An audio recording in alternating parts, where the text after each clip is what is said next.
Hey everyone.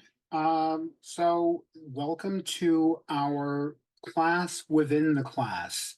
Um, because I know that we have so many projects that we're working on, and in this class in particular, you guys are working on your pitches, you're pitching in class. It's hard for you to be able to also get some solid Storyboard Pro instruction, which is unfair in the sense that if I didn't make a video like this, then I'm asking you to work in a program that you have no idea about.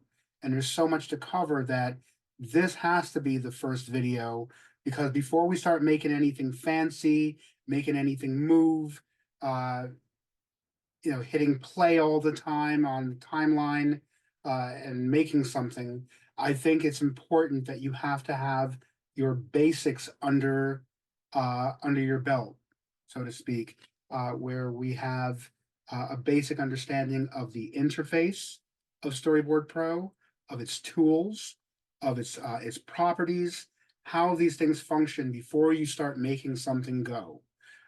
So.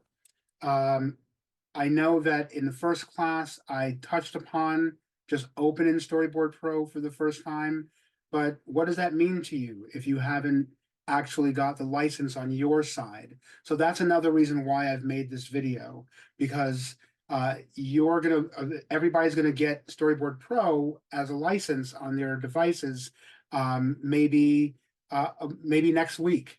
Yeah, and so you'll be able to watch this video when the time comes, so that this will make sense to you. So we'll start with the tools. We'll go into the properties. We'll go into keyboard shortcuts, focus on mouse enter, the timeline, making scene panels, or basically what are scene panels, numbering them, making panels, duplicating them. I think I mentioned making panels twice. The stage view, this is very important at the outset for you guys to know about, especially if you're opening Storyboard Pro for the first time. The stage view versus the camera view. We'll get into that. Importing, like images or video. Maybe not video this time, but it is super easy to do.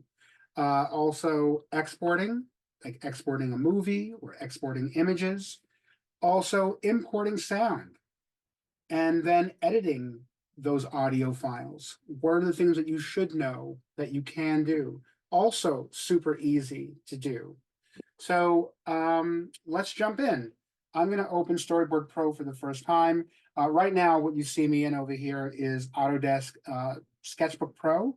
It's a very, go-to writing tool and making notes tool for me on my end. But now something like this has been replaced by Procreate. So I'm going to open Storyboard Pro, like I said, for the first time. And here it is. I have an older version here, and I have an older version of Harmony, and then here's the latest one. But here's the latest Storyboard Pro 22.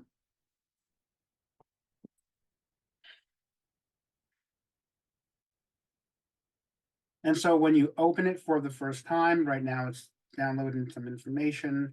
I'll hit cancel for now. I can always download that later. Sometimes it has to update, so it downloads a download manager package.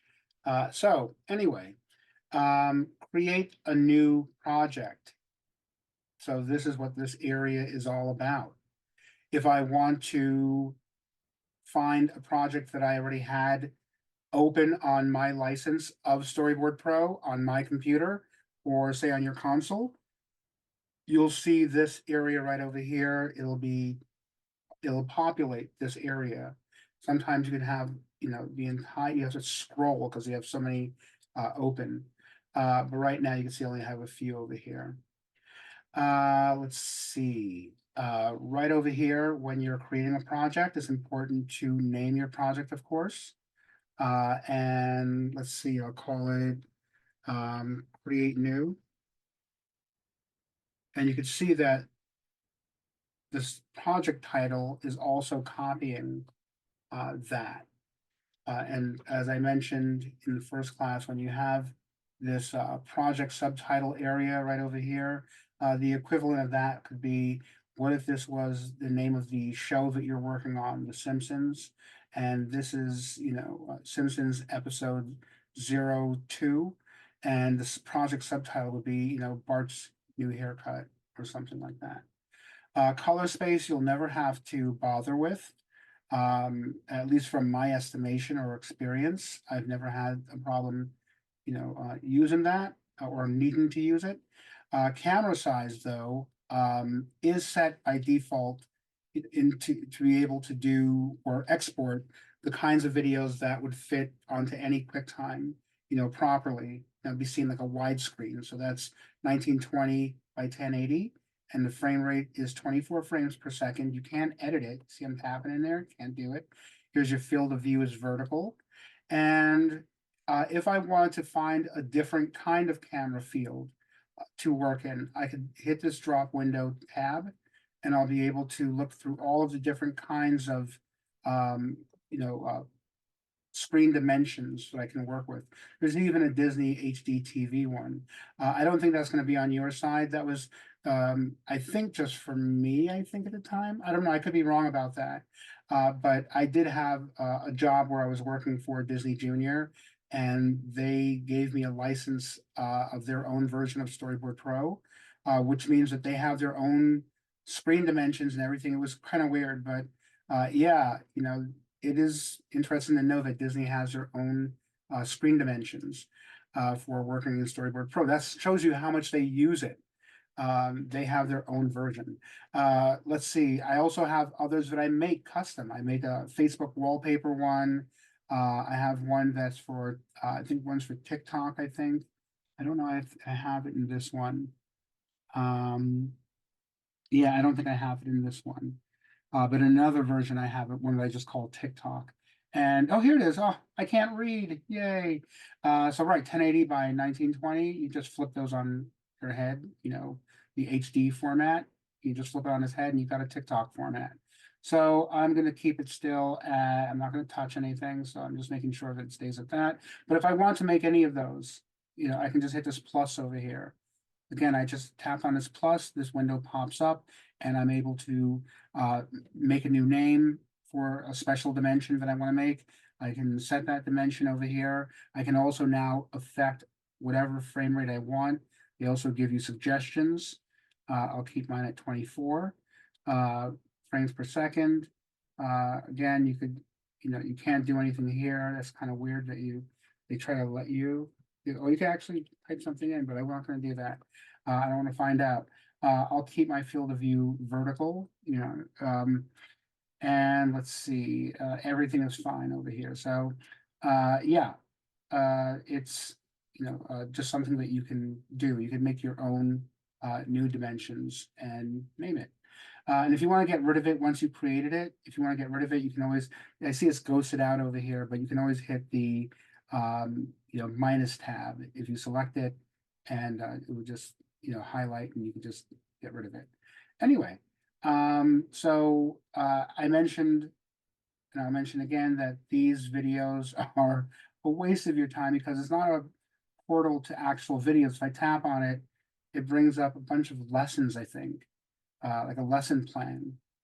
There used to be a long time ago a lot of really cool videos that you could just tap on when you want to learn anything about Storyboard Pro, but that time is over. And there is still, I think, a very helpful, I don't know if it's been replaced by an AI person, but back in the day, and I'm talking about the day is like 2017 or 18, they used to have a human that answered. They probably still do, so I'm not going to say used to, but somebody does answer your questions or at least gets back to you. And I think that these questions are, that anybody could have for Storyboard Pro would be a little bit more complicated than the usual AI anyway. So you'll need a human to answer back, and they usually do anyway. So that's a good thing. They get back to you pretty fast. So let's see, anything else I want to point out over here? Yes, important. So we're going to open up the document now, and we're going to check out create project. But before we do that, let's find out where we're going to put it. Right now I have my project directory as desktop, but if I wanted to change that to something like downloads or documents, that's fine. I wouldn't suggest working off of an external drive because what if your external drive, you forget and just eject it while the project is still open? That means that you'll lose all that work. So make sure you're working off of your desktop or your documents, out of your documents where you save it, but then you store it then later on your external drive, to take with you or send out in general. Okay, so right, so it's going to go to my desktop. It says it right here, so I'm going to use that, and I'm just going to hit create project, and I'm going to open now. And before I get to in the reads with everything you're looking at right over here, I'm going to open up what has just been created. This is all about file creation right now. And so if I open up on my desktop, here's create new, you'll see that 1, 2, 3, 4, 5, folders have been created along with one folder that just says it's a .lock, with my title at the front and storyboard or SBoard. All of these things I'd like to point out, and this is the reason why we're talking about it, all of this needs to go stay with it, stay inside of this folder. You can't transfer onto, say this is my, hard drive over here, my external hard drive. If I clicked and dragged it onto it, it's going to take all of this stuff with it, all of this stuff. But some people have a problem that they don't take all of this, and I'll show you why that happens. So what I'm going to do here in Storyboard Pro, now you're going to be introduced to the brush. I made something with the brush, and I'm keeping this open right over here. Nothing is different. And I'm going to hit Command Save, Command S on my keyboard to save what I've been doing right here with this brush stroke. And watch this, Command S. And now all of this has been created over here. And so you're going to want to keep all of this in here as well. But what you see here has been created. This is basically the stage. But all of these things are all of my decisions right here. Just by making that little squiggly line, it's saying that now it's starting to collect every impression, every decision that I make in Storyboard Pro is going to be populated in here and inside of here, like palette library, every color I choose, every environment, every element, everything is all broken down. Even audio, if I added it later on, will be added in here. So it's important that you don't do what a lot of students do. They just go over here and say, oh, this is my entire file right here, because it has that neon green, Storyboard Pro logo on it. That means that that's everything. And I'm going to click and drag that onto my hard drive or onto my Google Drive, and I'll show it to Brad later on. No, what ends up happening is that this happens over here. You have a blank screen and all of your work is just not there because it's housed inside of all of this stuff over here. So very important to know that this is just the root folder, which is essentially equates to just to be in the stage itself that is open for the first time. So I'm going to move back, but notice that I went Command Z, no, Command Z. I did go Command Z. I got rid of the squiggle line over here, and it went away. That's what you do to get rid of something. If you want to go back a step, like just like you do in Photoshop, but nothing changed over here. It's all the same. Now this is a file that's officially being worked on.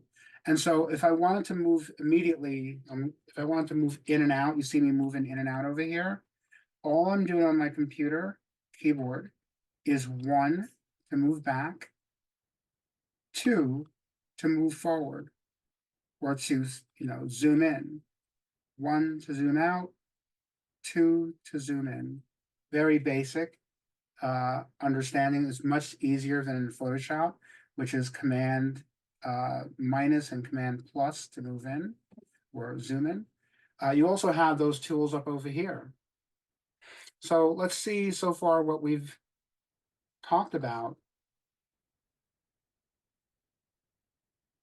So far we've talked about, let's see, not much of anything here because file creation is just not on the page. So now we're talking about tools. But before we talk about tools, let's talk about interface. I'm just adding stuff here. Interface. Your interface is basically anything that you're, look at how things are displayed, how you can customize it.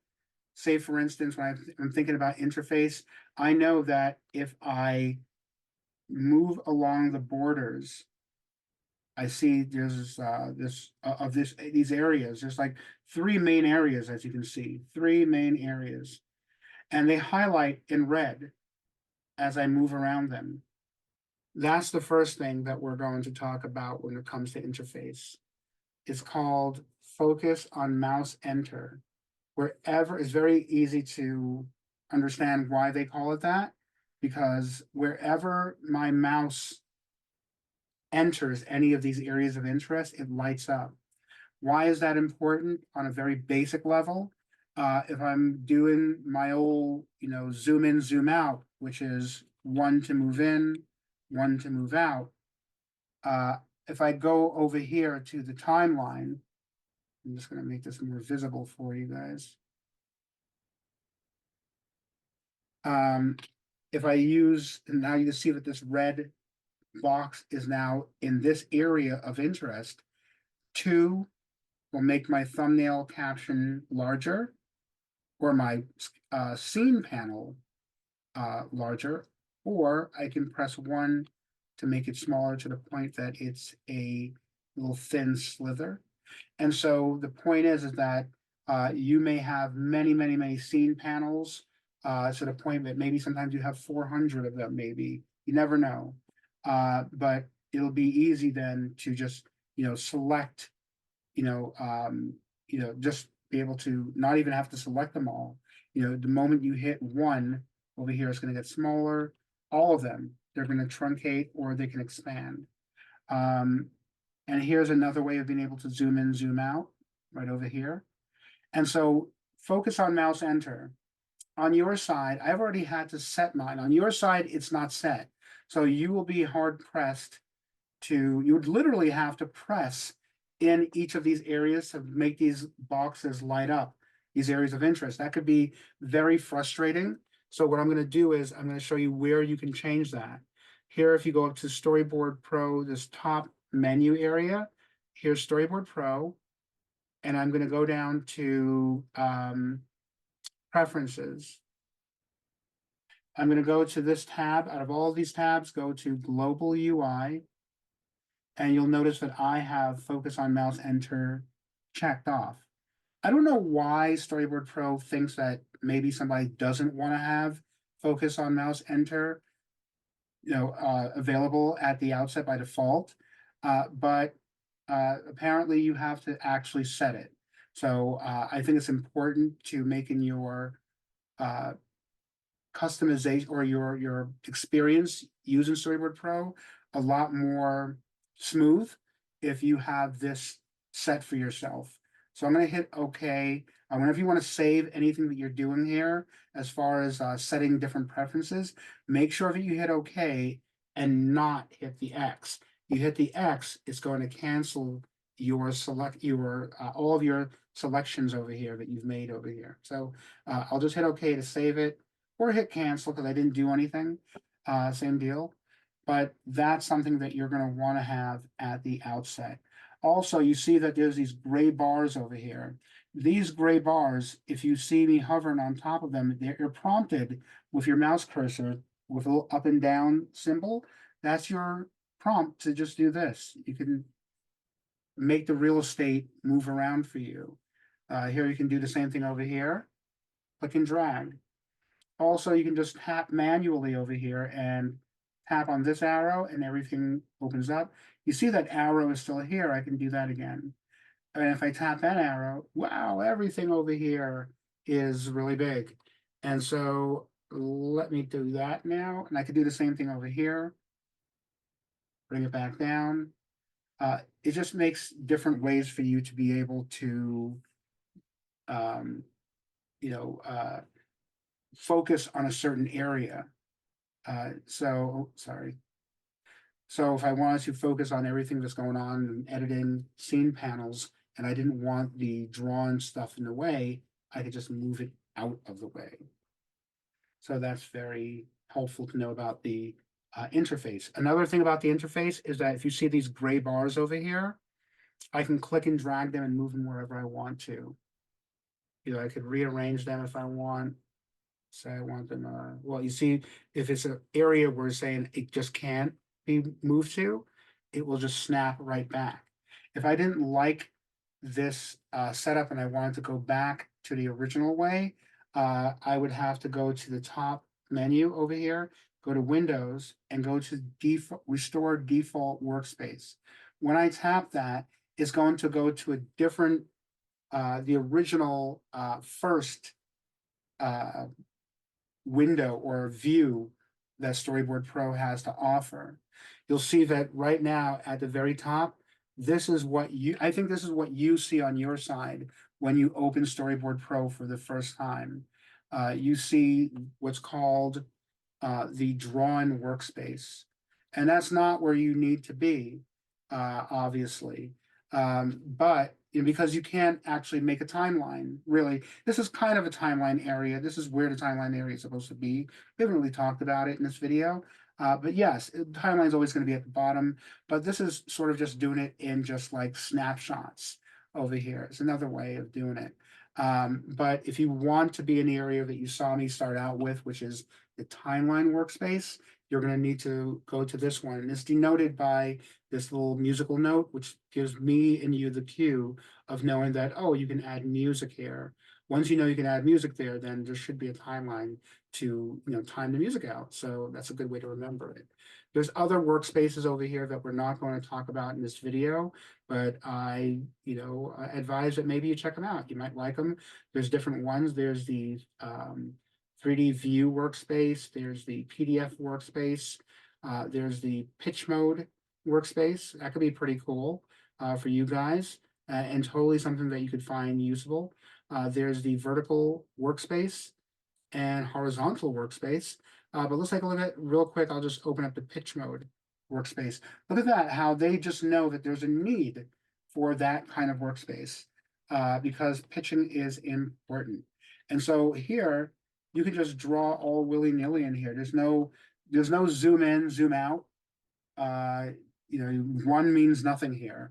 You just, two means nothing here. If I'm just tapping over here, nothing is happening. Nothing is happening. But you can draw right in here, and you can add comments and dialogue and annotations and slugging. So yes, I think a student did ask, like, can you actually just working this to just pitch? And at first I was like, no, but now I realize again, after looking at it after all this time, that there is a pitch mode, and it is something that you can actually pitch your own work in if you want to. So if you find that you can just transfer your work into pitch mode and work from there, and look, you can also hit these play buttons and everything for your animatic. It's so cool. So there is something that can be made from using this this mode over here that really pertains to the class. I'm going to go back up over here because there's no way to see my way back to my timeline view. When you're in, like, say, pitch mode, and some of you may want to use pitch mode, but then you realize, how do I get into timeline mode so I can start making a real animatic out of this? Here's where you'll be faced with just, going up to Windows again, restore default workspace. And bingo, there you are. You're back to default workspace. Well, the default workspace, which is this one right here, drawing workspace. I'm going to press on timeline workspace, just so we get right back to where we need to be. All right. And so, yes, another thing when it comes to, and notice that when I hit restore default workspace, I went back and all of my tools have now gone back to where they were originally. They're not rearranged as I did earlier.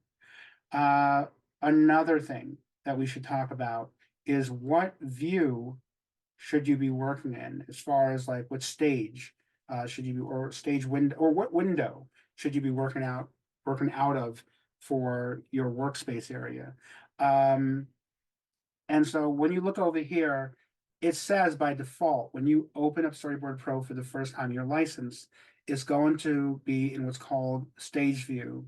And it's very misleading because it makes you think that, oh, I should just start working in here. And you can, and many people do.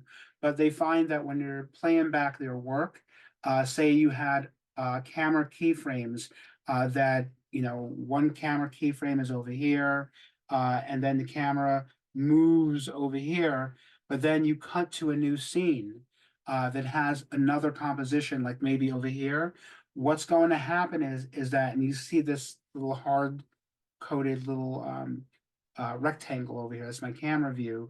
It will pop everywhere, all over the screen, making it very like, oh my God, I don't know what's happening. I don't know where I should be looking. And nobody wants that. That's the reason why they call it the stage view is not that it's like in Adobe Animate, the workspace stage view. It's because you can bring in 3D models into Storyboard Pro. And you can also set up a parallax effect where you can separate your layers one in front of the other in the 3D workspace, and that creates a feeling of depth. And the easiest way to explain that is if I go over here to 3D, tap on it, and you can see that now we're in 3D mode. If I press and hold if I press and hold Shift and Command, you see that I'm able to do that. And you can see that this is our view. This is our eyes looking at the stage right now at the screen. And that's the distance from it. And so if my layers are automatically, right, flush with this viewfinder window we're looking at. And so what you can do is you can actually move these layers in the 3D workspace, like maybe one over here, one over here, one over here. And so when we're looking at it through the camera, it looks like it's like a ViewMaster. I don't know if everybody remembers what a ViewMaster is, but it's a 3D, multi-plane camera effect that happens. And so, yeah, that's what it means. It's a stage. It's literally a stage where you can stage the action, you can stage the composition, but definitely not very helpful if you are working on flat 2D animatics. And so there will be a need to be able to use that. And I'll show you guys much more about this, especially you students who have already met Storyboard Pro and want to know something that you don't know. That's something that we're going to delve in together, using a 3D camera and using 3D objects in here. So I'm going to go to number one. I'm going back to 2D mode right here. And I'm also going to change out of the stage view. And the way that I do that, I want to go to, I can absolutely get rid of stage view just by tapping on that. But because there's nothing there, that happens. So I think I'm going to have to hit restore default workspace because there's nothing to actually grab onto. I have no windows. So I need to bring my windows back. I've never actually done that before.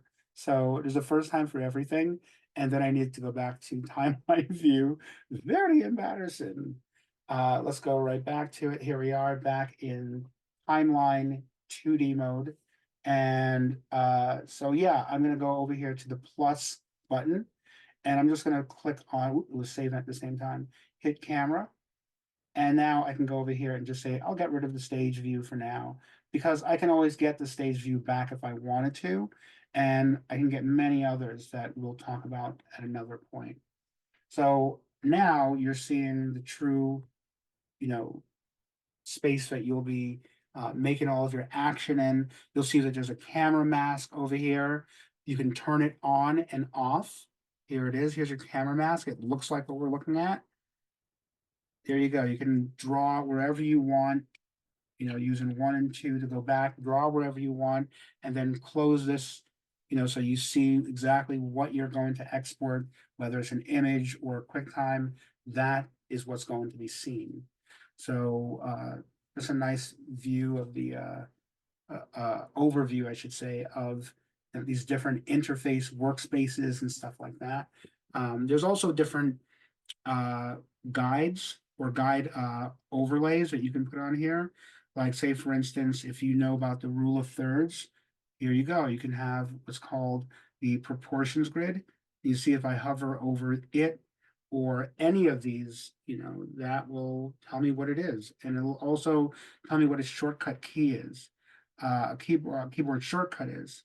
And right now I don't have one for it, but I could set a shortcut for my proportions grid if I wanted to. There's more of it I wanted to show you about the interface. Say, for instance, what if you wanted to, well, no, first off, let me just finish my four of these different filter overlays. So here's another one for TV cutoffs. Say, for instance, you worked for a company that has a watermark right over here. You don't want that anything interesting or important to be staged there. So that's one place that you can, or one reason why you would use that. Here is another kind of field guide, or I wouldn't say a field guide. Oh yeah, I guess it's kind of a field guide, but also at the same time, if you had a bigger watermark for the channel, like say Disney XD or something, again, you're going to want to have that checked off. You can always turn it off too just by tapping it again, and it turns off.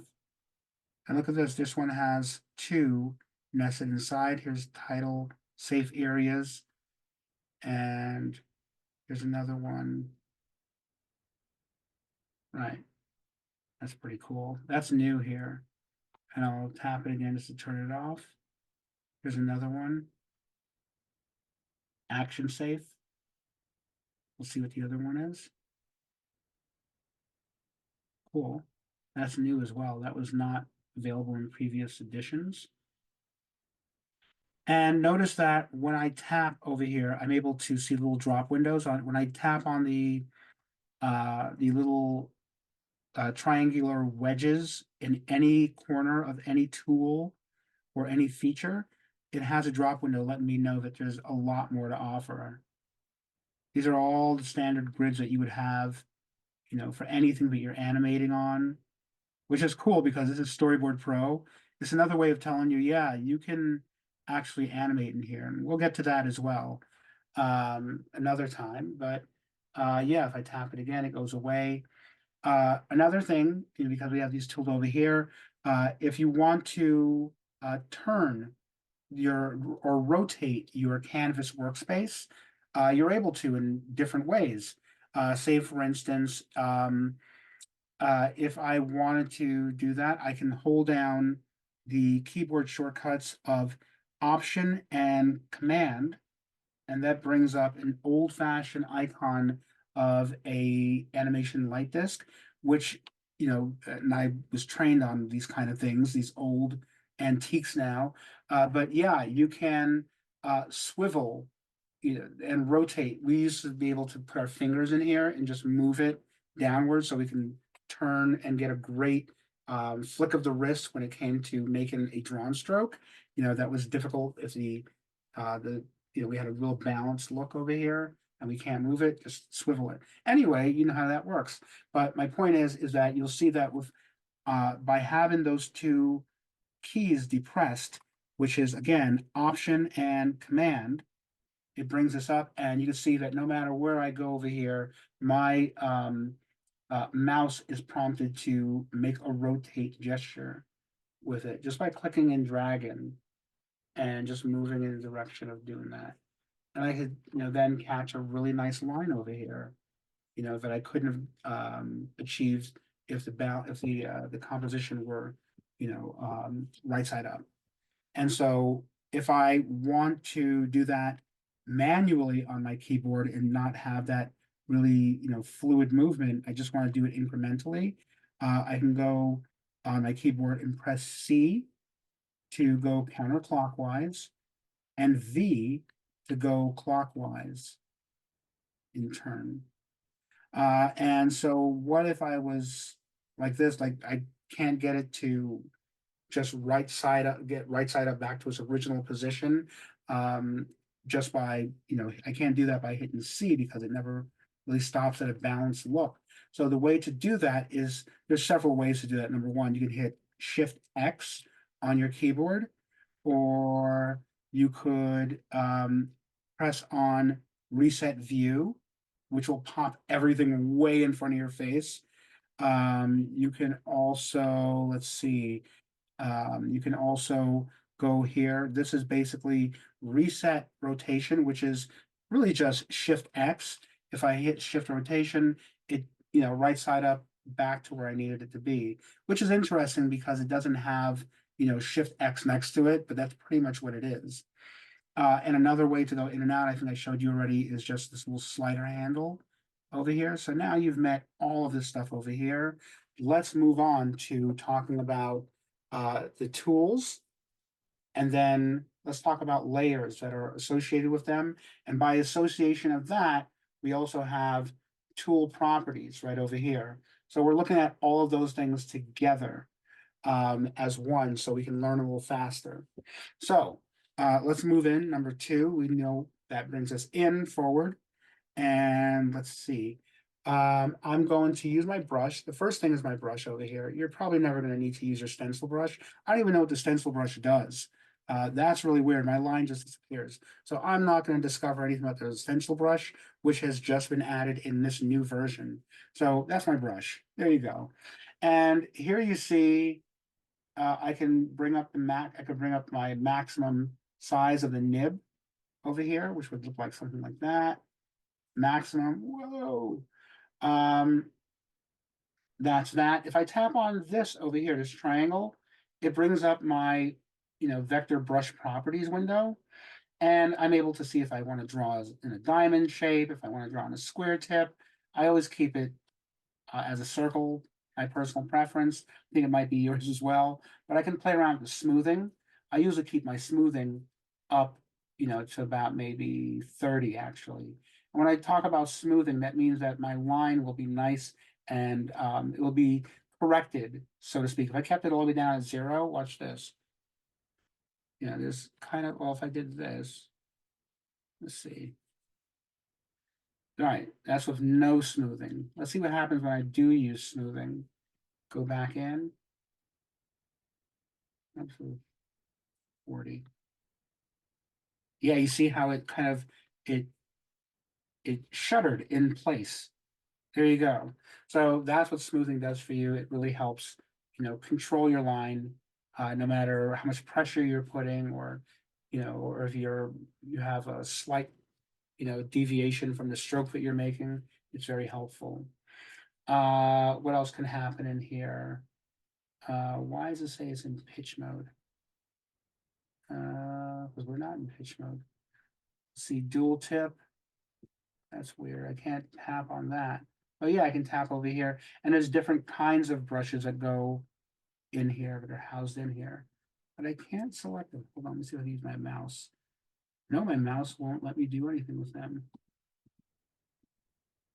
There's paper texture, transparency. But yeah, none of them are able to be touched. But again, you don't need these if you don't need them. So, right, tip, because you have so many cool brushes to choose from over here that you can touch on. Like say, for instance, if I wanted to make a nice shadow, where is it? I keep it at the top, soft shading. It's my go-to for making drop shadows, rack focus lines, all kinds of stuff like that. But that's the point, is that your brush has customization here under tool properties, and it has lots of brushes, and you can affect a different nib. You can make a nice thick to thin line for yourself, which I think I want. Hold on. I'm going to do this. I'm going to see. That just makes it thick. There we go. So I can make a nice little thick to thin happen over here. I just play around with it. And that brings up even more properties over here. Speed, sensitivity. But none of it I can actually, let's see, I can do that. Start paper. Ooh, that's nice. Look at that. I can taper and taper at the end. And I don't want to do anything with the fade. but I'll keep that. That was never available before, but I'm just gonna try it out live. And let's see. Oh, that's so nice. Look at that. It gives like a nice chiseled look to the brush flow. Pretty cool. I'm gonna keep that for now. And so, right, soft shading looks like that. You can play around with that. So if I had, you know, a ball over here and I put some shading really quick on it.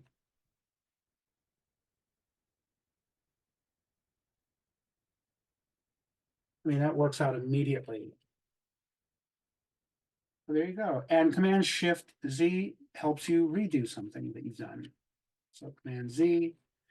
So yeah, I encourage you to check out all these different kinds of brushes. Here's a direct chisel tip over here.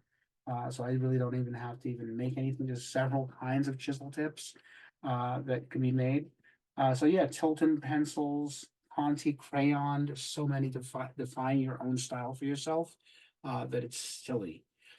Here you have your pencil tool. And notice that any layer that I make this in, uh, it, there has to be a layer for you to make, something in, but there's several other layers. So what if this was, let's try this again. That's here. And that's the head over here. Oh, that's everything right there. Another layer.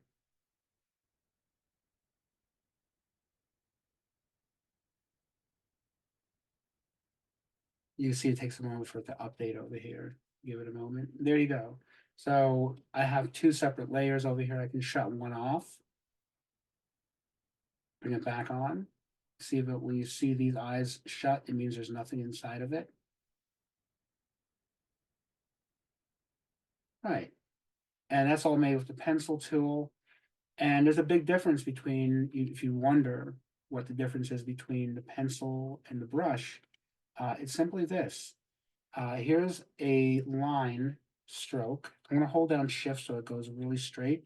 And if I hold down option, it stays really straight. Let's try that again. Yes, straight across. Option and shift together. And I'll make it even thicker. So this is a little bit of a better experiment. I'm going to go to my brush tool and make this one thicker with a regular brush stroke. Yep, that's not too regular, not too thick. That's fine.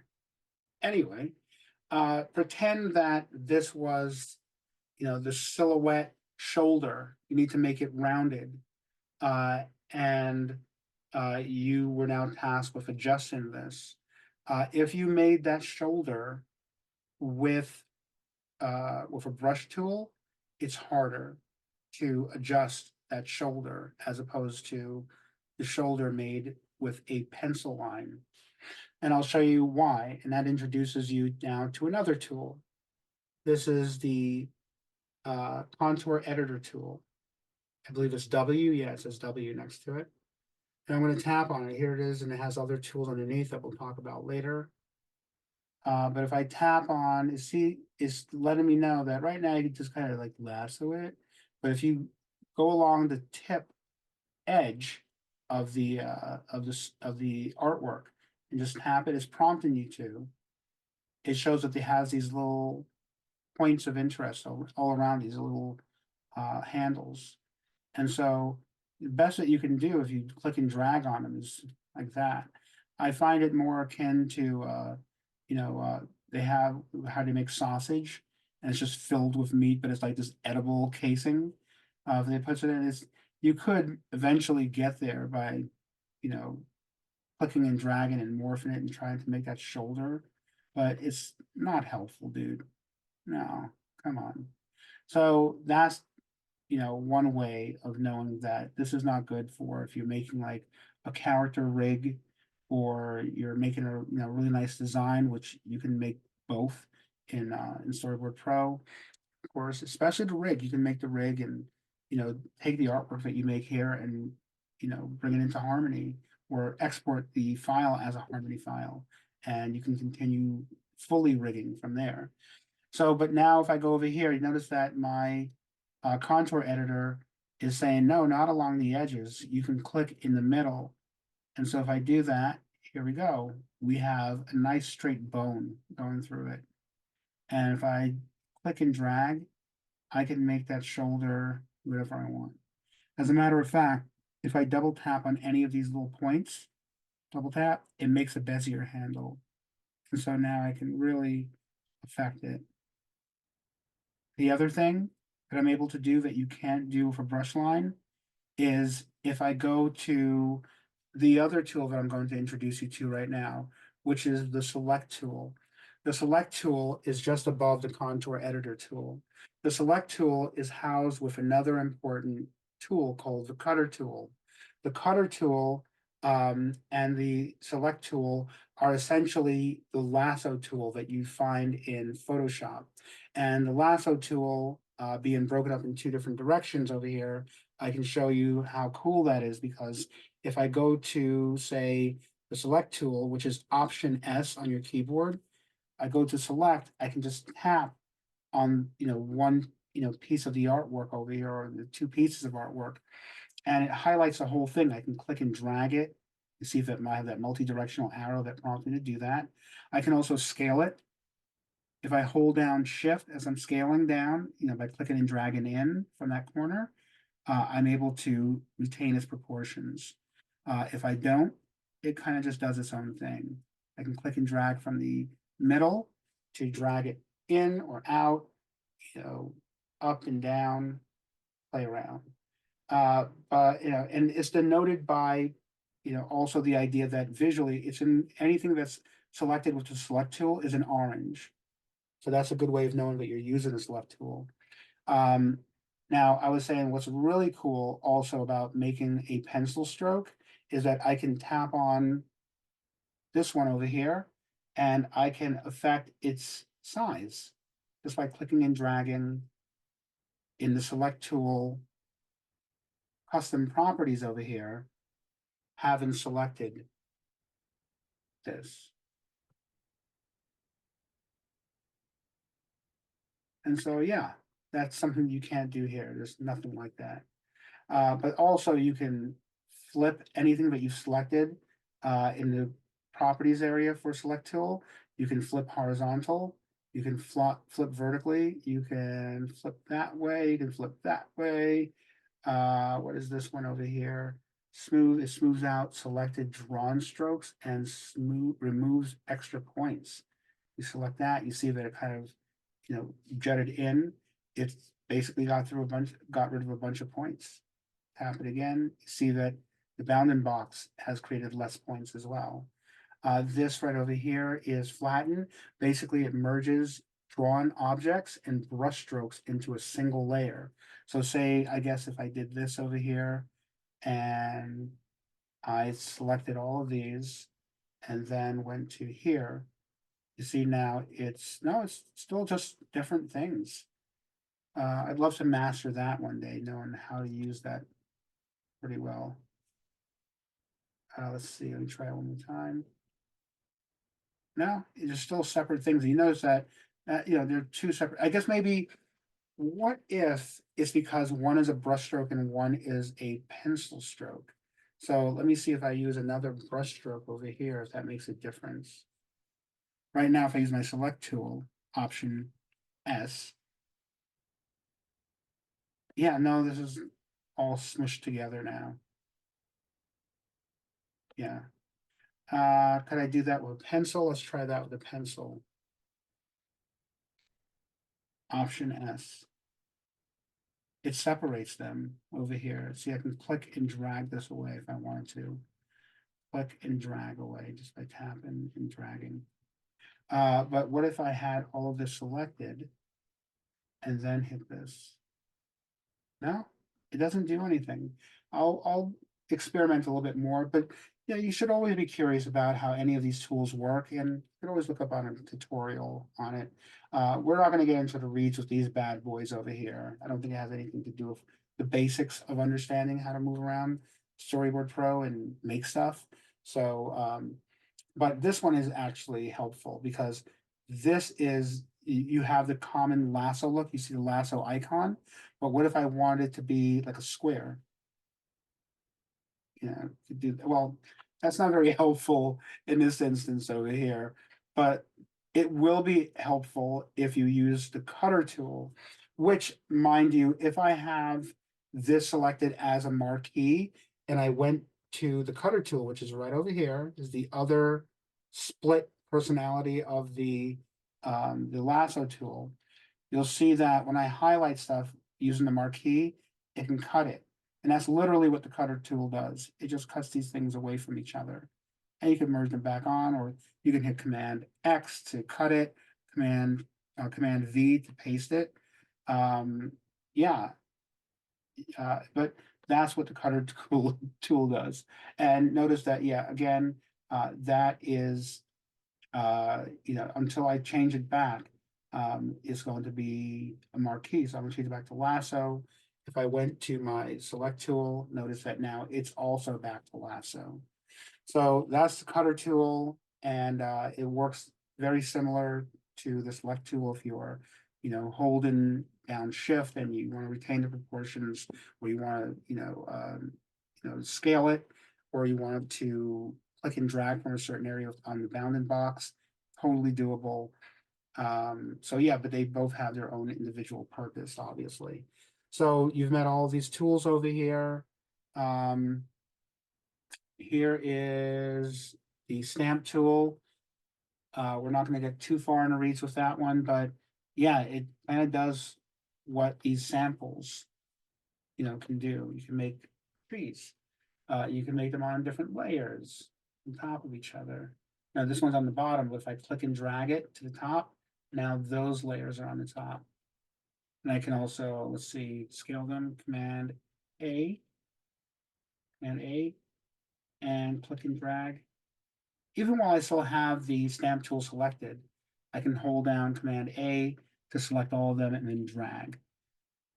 So that's pretty cool as well. And let's see what else. And we'll talk more about the stamp tool. But right now, if you want to experiment, you can, look at any of the samples they give you here. They nudge you to see, dude, this is something cool that you may want to use in the future, or you can create your own. And they show you why it's practical. I can get rid of these layers over here just by hitting the garbage can at the bottom of the layer column. Boom and boom. Just clearing the space over here. I can also get rid of this one. If I got rid of the very last one, it just gives you another default, layer. And if you see that, it's like there was an A one. We started out with an A and a BG one. Hold on, let's get rid of it. We started out with an A and a BG by default. A is for action, BG is for background. So they're just nudging you to know that you can rename these. Double tap on it and rename it. Double tap, rename it. It's fine. So yeah, I'm gonna get rid of these over here. That one too. And so yeah, I can bring on, well, there's other ones. This is very practical. What if you want to make a cityscape? Now you have one. And you can make it smaller or larger. Also helpful when you just tap again. There it is. Now you have a city skyline right there. And if you want to, let's see, make it rain. There's raindrops, I think. Let me see. Now the bubbles. There's rain. Now it's raining in the city. I would probably put that on another layer though. You can make a new layer right over here. You could also make hotkeys out of them. And you could also affect the opacity. Here's the opacity right here. Now it's lighter rain, not so, bright. Okay, so we'll talk more about, creating stamps and everything. You can just create stamps for yourself as well. But yeah, we're not gonna get into that. Wow, stamp right there. Ooh, that's pretty cool. You have a draw behind now for this as well. Draw behind is a very go-to one for me if I want to draw behind over here. And that introduces us to talking about the the palette area. I have, you know, a bright red sun, and I'm gonna go to, I'm just gonna click and drag down so I can see it. It's always here, and you know, I believe for the brush and the pencil, go into the pencil. They also have their own um, version of it right here. But here I am just with paint behind, and that's what paint behind does. You know. Let's see what else. What is that one? Autofill automatically fills your shape with color selected. Let's do that. No, that doesn't do anything. No, I don't think that's helpful. Anyway, you're not going to need to use it. This is also helpful though. This is helpful, I should say. Auto flatten, it flattens new lines into existing artwork. Let's see if that happens. So I'm going to go to option S. This is all separate. Let's see if it can work.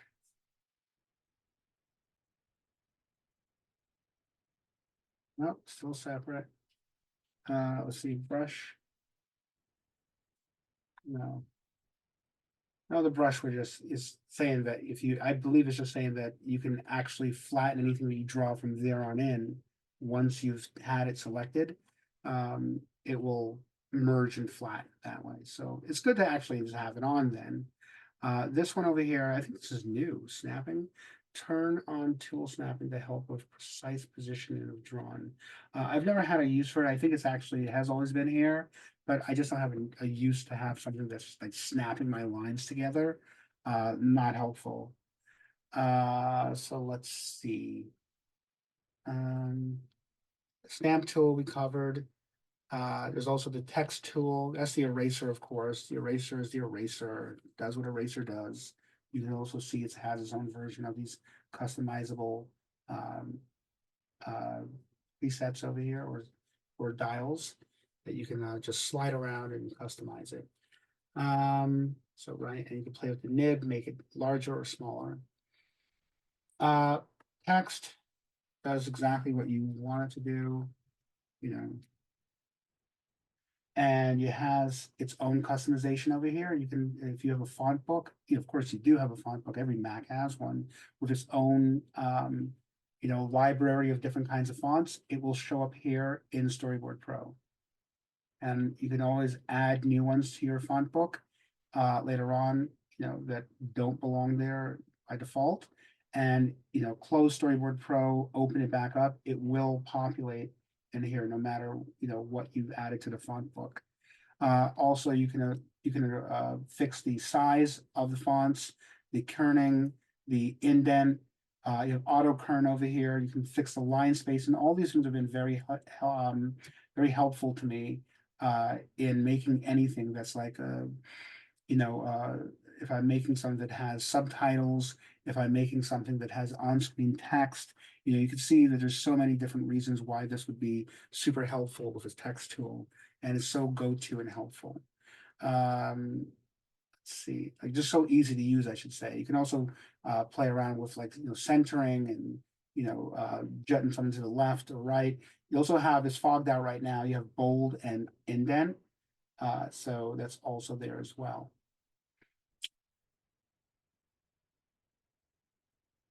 And over here we have your shape tools. They're all nested together.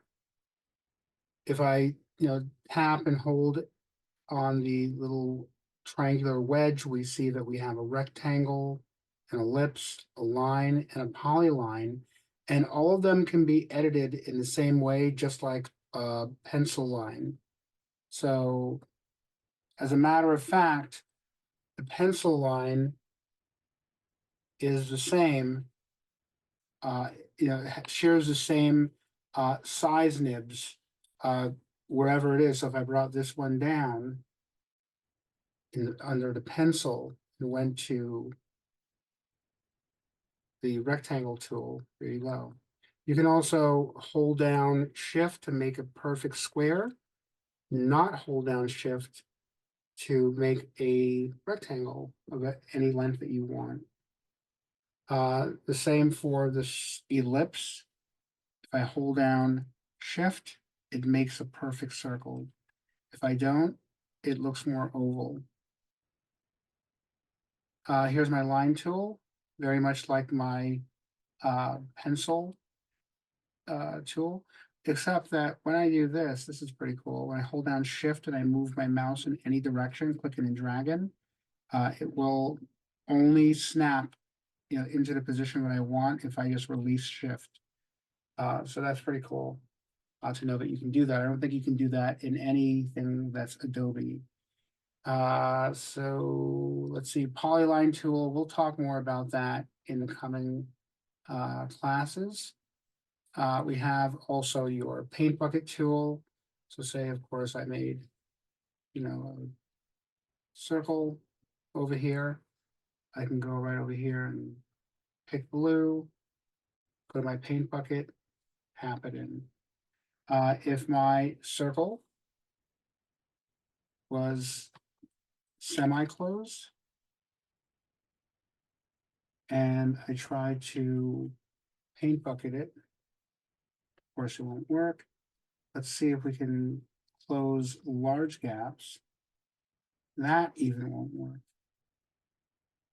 So yeah, that's where I would say paint behind comes in handy. And if I'm very honest with you, and I am being honest with you, using these are honestly not really helpful.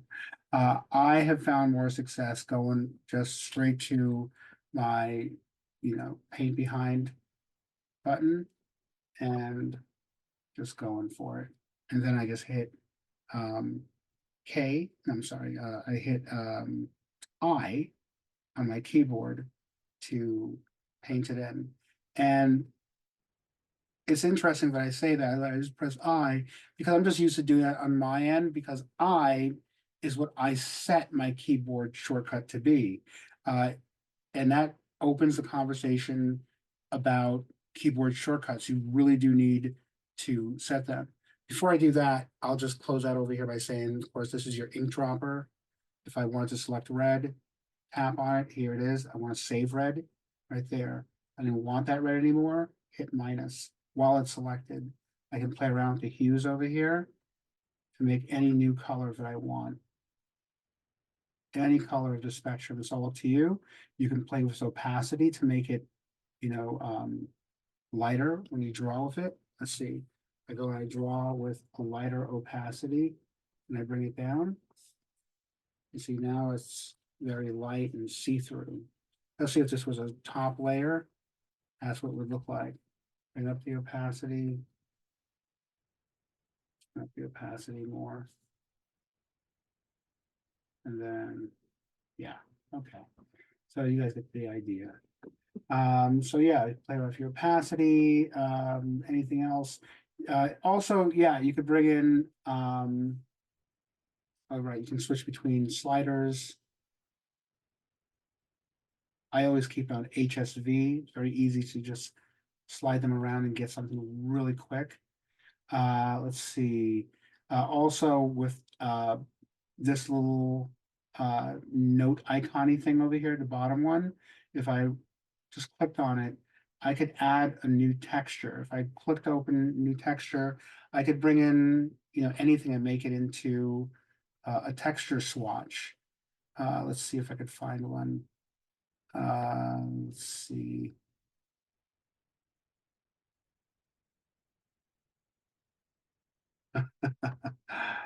Yeah, having fun with Batman over here. And some squirrels, and I'll hit open. Just that. You can see there's a little thumbnail of it. And now I'm drawing in those guys over here. Let's see.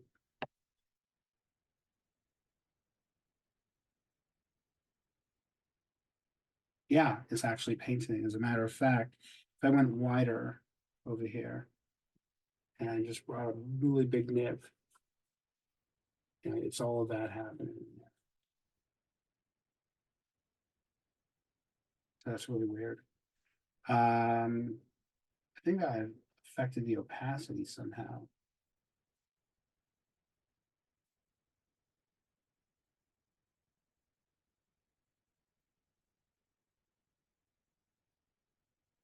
Without actually affecting the opacity. There it is, yeah, a different layer. So, yeah, you could make anything into an ink swatch. And I just hit Command Z and it went back and got rid of it. Because it was something that I did. Here's a mirror tool over here. This is weird. Do that. You can mirror, it shows mirror view. It mirrors the view of what you're working on. It's always important to be able to see if something's working or not. As a character, like say I made this character over here, make a new layer. I'm gonna get rid of this layer.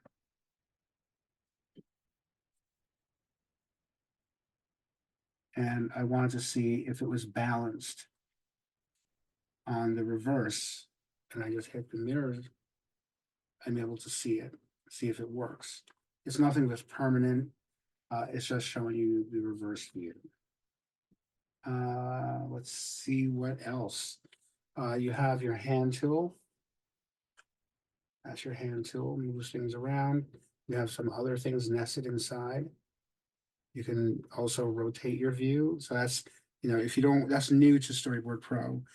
So just like I showed you the hotkey of, Option and Command holding it down, you could just bring it up right here and just have it without having to keep your fingers on the keyboard. So I guess they're addressing, some customer reviews that said, I don't want to hold down Option and Command the whole time. So now they made a button for it. And you also have Zoom. Tap in, but then you want to tap out. Well, so I want to tap out. You have to tap each time for it to work that way.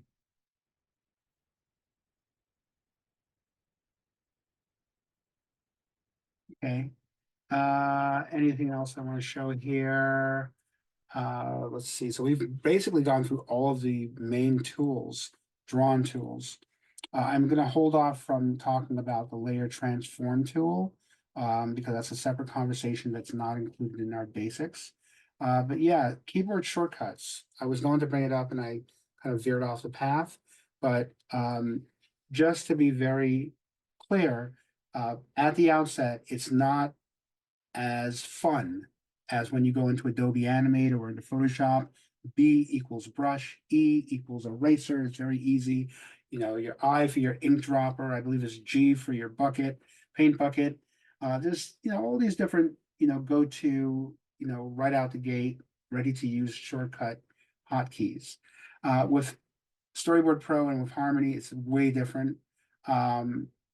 With Storyboard Pro at the outset, B does not equal brush. It's like Option Shift brush or something, or Option Command brush or Option B.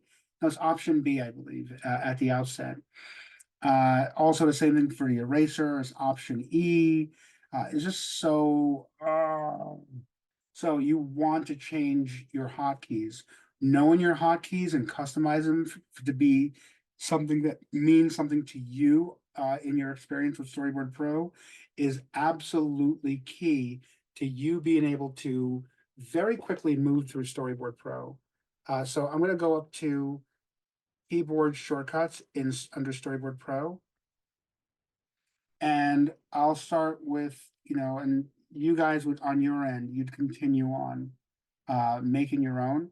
But basically say for the brush tool, everything for different drawn tools are all here, obviously.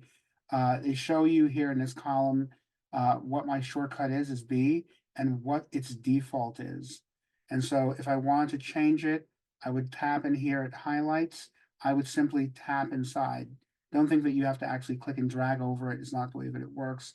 It would just be tap in there, add a new hotkey name for it, like a different letter on your keyboard, anything but Option B. And you would then, have it saved that way. And if it had a duplicate somewhere where it was already being used for something else, a disclaimer pop-up window would happen, would come up saying, hey, this is being used for such and such a tool. Do you want to replace it or do you want to keep both as the same, which would be really weird because you never know which one you're getting. But you could just replace it if you're not using it. That would be my advice. If you're not using the tool and B is actually better to use for brush, dude, absolutely use it and hit replace. If you're going to save any of those preferences, you're going to hit OK. Again, do not hit the X unless you're ready to you're willing to lose everything that you spent naming over here. So you could name anything.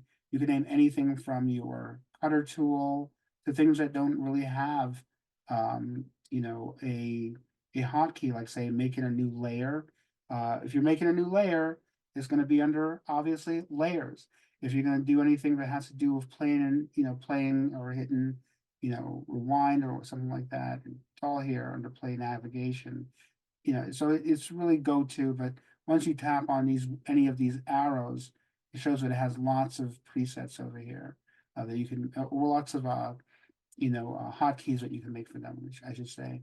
So yeah, that if you can't find something here, like a certain tool, and say if I wanted to find a brush, but I couldn't directly, discern which one of these, tabs would have it, I would just go to BRUSH, and right, it takes me to a whole other one over here, but it opens up all of my other options to find a brush. Let's see, does it open up drawn tools? No, I don't think it opened up drawn tools. Yeah, it did not open it up, which it should have, it was right here, but let's see if I went back a bit. No, it just doesn't bring up brush immediately. That's really weird. But yes, it could be helpful. We went to camera. Um, no, that's not really helpful. It goes to what it wants to that's associated with that word. So anyway, yeah, I would just, my advice would be, don't fool around with that little finder magnifying glass thingy. I would just, discern like, dude, if it's a eraser, it's going to be in drawing tools. If it has to do with the timeline, lo and behold, yeah, it's going to have to do with play and navigation.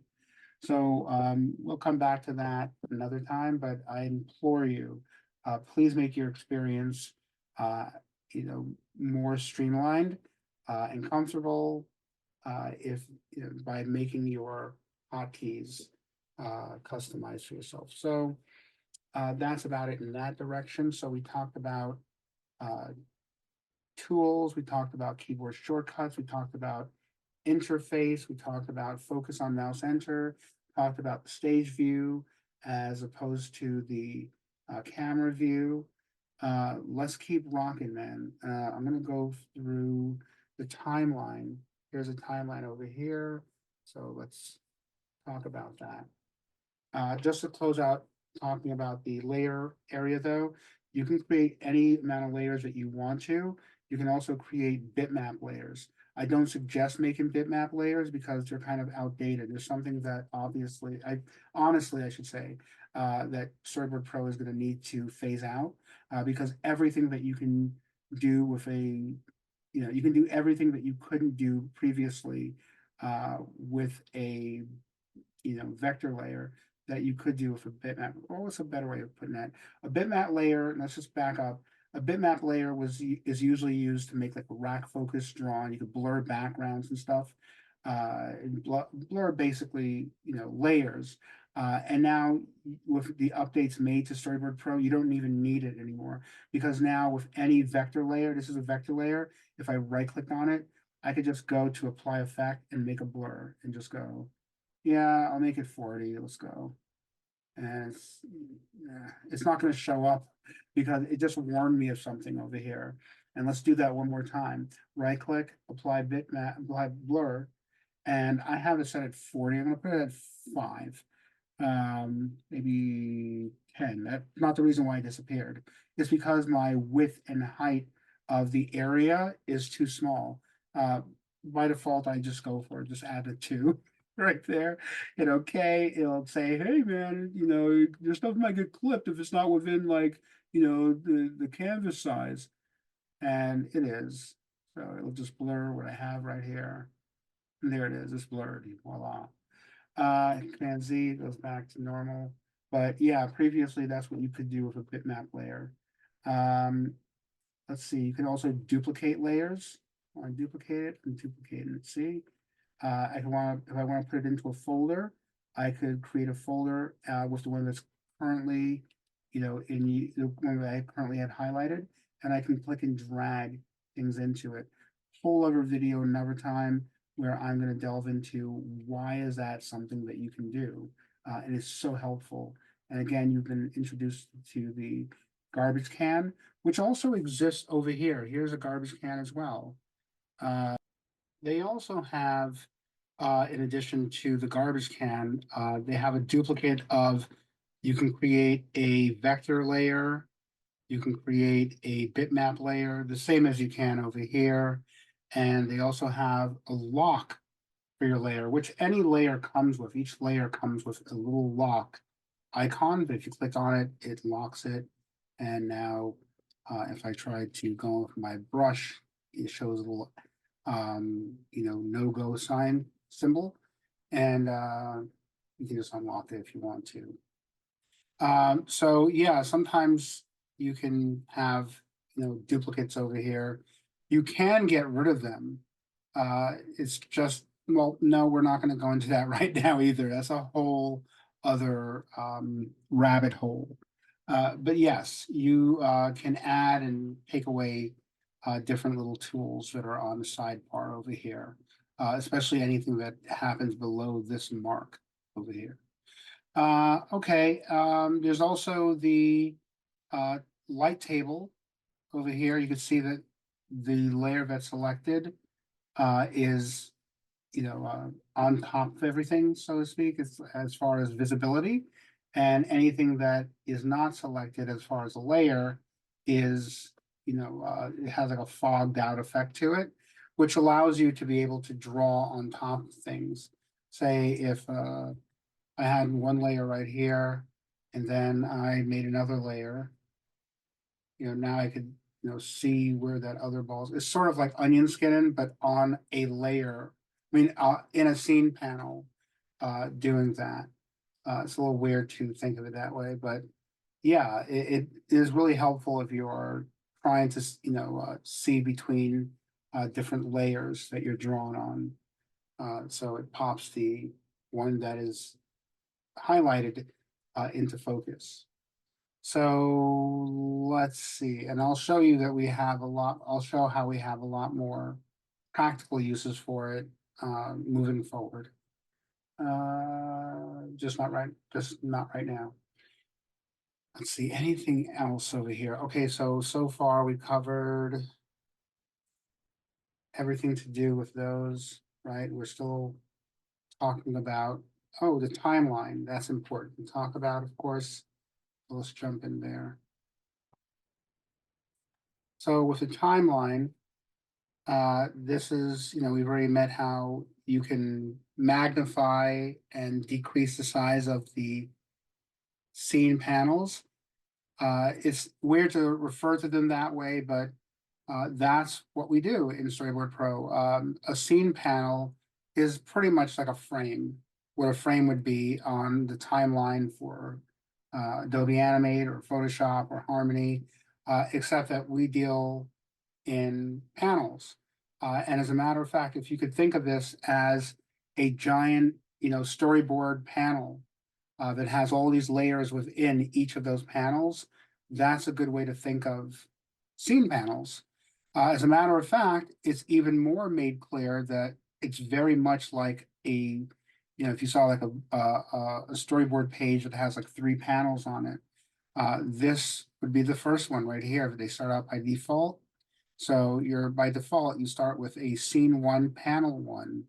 And if I wanted to add a scene 1, panel 2, all I have to do is hit the P key on my keyboard. And I've created a new blank keyframe.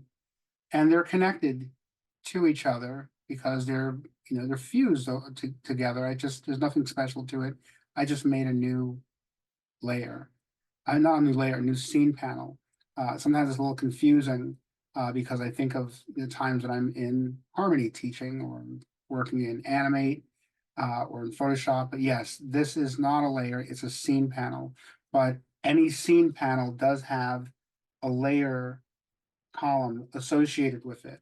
And you can have as many layers as you want, which is pretty cool if you think about it. Like endless layers in any one of these scene panels, and each one is not beholden to the other.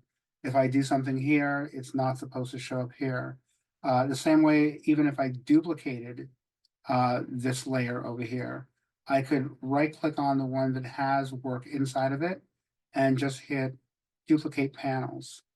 And now I have a complete duplicate of that panel. And if I went into this one and did this, you can see that it'll show up over here. Oh, no, it actually won't show because it's outside of the area of interest, the canvas, or should I say the mask. And so because of that, if I go over here, see that they're completely isolated from each other. It's just a straight out duplicate. It's not like a symbol or anything that's going to change anything in previous or preceding panels. Or panels moving forward. So let's see. There's different things that you can do with any panel. You could split them. You can increase the time. If I wanted to increase the time code of this, just know that by default, any scene panel that you create, if you click on the edges over here, you can see that there's a little time code that pops up. Just click on it and pretend that you're going to drag it or something. Before you can, it shows you what is the amount of time that that panel has on it. And like I said, by default, it has 1 second. And so you can click and drag this out to as much time as you want. Right now it's at 10 seconds over here. And yeah, you could do that. You could also click and drag in to decrease that time. I mentioned that you could split panels. You can go right over here to the middle and you can have it, have it your way, get it now. And so right click over here and I can go right to split panel at current frame. And you can see I make my own hotkey for it because I use it a lot. Split panel at current frame is S. Again, it's important to make them for yourself, and this is another reason why. But yeah, now this is, 2 separate, split scene panels, and you can see that now this is scene 1, panel 1, scene 1, panel 2, scene 1, panel 3, and scene 1, panel 4. You can always change the numbering over here by going to panel in the top properties area. And if I wanted this to be panel 60, if I wanted it to. I can't do that because it doesn't go up to 60 yet. But if I wanted it to be panel A, now can I do that? No. Oops. Let's see. No, I can't do it. I can't play around with it. Let's see, if I wanted to call it scene 2, I could do that because that can be changed. But if it knows that it's scene, it's panel 3, and there is no, it's not going up in panel count, it's not going to give you like a 30. So if I go over here and try to type in 30, it's not going to let me do it. So it's important to know that you can change the scene number at least. And when I'm here in the panel area, I'm also able to put any specific dialogue that is happening in that scene panel right here. That's if you want to, you don't have to. The same thing for the action notes, the timing or slugging notes, and just additional notes. You have a sectional space for each of these. And let's see, right, you have the duration of each of these panels. These scene panels appears right over here. But yeah, that's really what the panel area is. Not very spectacular. So is that's where your panels are adjusted and customized. Let's see. On the timeline, let's see, you want to, if you want to play something, you can just hit the play button. These are all your player buttons. Here's play. It plays through. If I want to just isolate, like say these two panels, I want to watch the playback for just those two and exclude everything else, I can hold down shift, click on the second one, and go here to this button. That's a smaller version of the play icon, but it has a little panel icon underneath of it, letting you know that it will play just that selected amount of frames. As a matter of fact, it's called play selection. If I play selection, it just plays that all the time. If I wanted to see it on the loop, I can press the loop playback button. And now it plays that particular one on a loop. And I'll do it again over here. I'll do all three of these right here, play them back on a loop.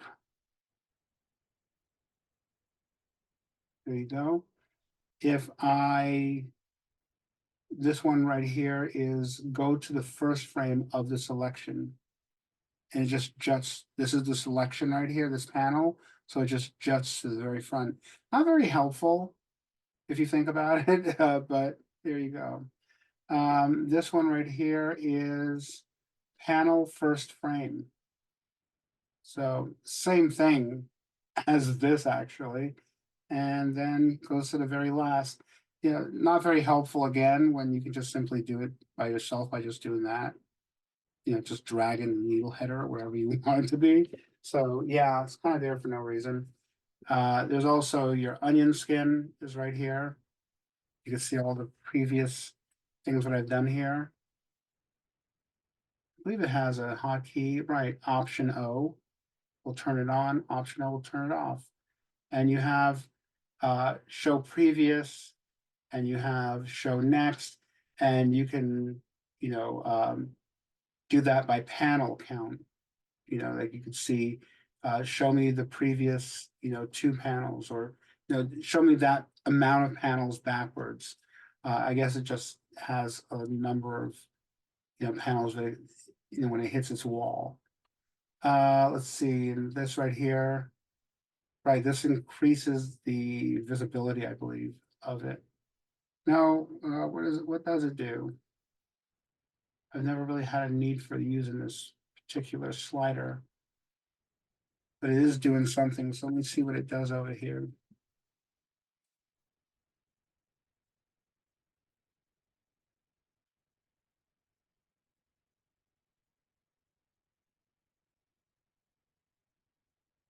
Doesn't seem to do anything but kind of like hide the onion skin for a moment, but it hides everything as well. I'm not sure what this could be helpful in doing, but yeah, I could look it up.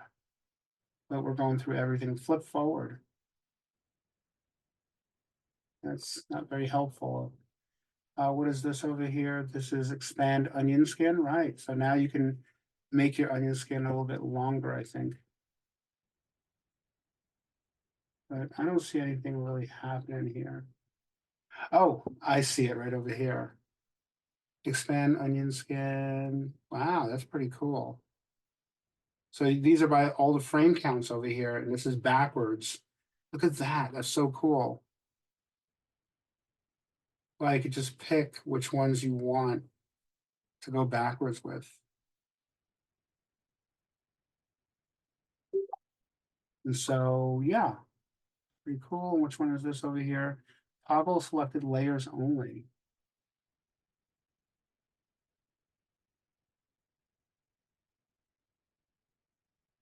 Not sure what that would really get me, which is why it's probably tucked in the corner over here. Some functions or features you're going to realize you just will never use them. I've been using Storyboard Pro since 2015. Never had a reason to use any of those. I probably have never even used the onion skin. I've never had a need for it. And I've made actual animation in Storyboard Pro, but never had a need to use onion skin. Not when I can use something really cool like the light table feature that allows me to just look through everything that I'm making on one layer. That's really helpful. And so, let's see, what else on the timeline I want to show you about? Um, let's see. Let me right click on it. That's one way that you can see some more stuff. Oh, yes, you can set colors for your scene panels. This is really helpful if you have like 500 panels over here, and that can easily happen. And you have to revise, say, you know, five, scene panels is somewhere in the middle. And then you have to also revise, basically you're just revising all over the place, but in random spots. A good way to be able to scroll through, that's when that scroller over here at the bottom becomes very handy. You're able to scroll through and just make sure that you are highlighting certain panels so that you can easily, like if you said everything that I'm revising is in red, you can just go over here and just for the selected scene panel, it would be red now. If I, pressed shift and then all the rest of the panels and then colored it red, then yeah, those will all be in red. Uh, Another one would be to understand that you have not just red, you have orange, yellow, green, blue, and purple, but you can also customize whatever you want that selected panel color to be. You can make it like, say, your own cool blue or ice blue, hit X, and now all of those are in ice blue. Command Z would go back on that selection. And you can also return everything to its default color, which is light gray. This is pretty cool, automatic editing mode. I've never even looked at that before, but I don't see it. I don't see what the big difference would be. Oh, here it is. I believe that's what that is. Hold on. No, that's nothing, actually. That's just the onion skin. So I'll just turn it off. And let me try that one more time. If there's anything I can see that animatic editing mode gets us now. I mean, really, there's no need for something like that in the sense that I just was just curious, honestly.